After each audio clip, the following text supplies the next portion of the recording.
Hi friends, I am Tilak, you're watching Tech Made Be Unique, and today we're going to see how to block someone on the Threads app. And if you are new to this channel, make sure to click on subscribe button below. We just quickly move on to the video.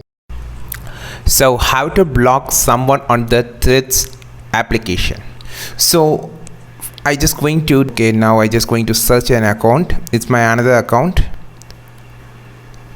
Okay, so now you just need to click on this three dot on the top. Here you will see an option called block and report. So just need to click on this block option, and it will says that the block tick the dots with this will also block any other account they may have or create in future.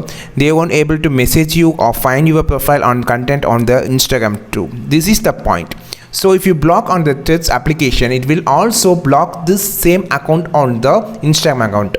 Okay, if you block anything on the Threads application, Threads profile, it will also block the same profile in the Instagram. So I just going to block this. Okay, so I just blocked the account. If I just go into the Instagram account, you can see the same account has been blocked. So this is the message I just want to convey, that if you can block any profile on that application, it doesn't matter, but the same account will be blocked on the Instagram too. So keep this on the mind, and you just can block any person on the Threads application. I think this video helped you a lot. Like this video, share this video, subscribe to this channel. We will meet our next video with is super valuable content. This is Tilak signing off from Tech Made Be Unique. Have a wonderful day.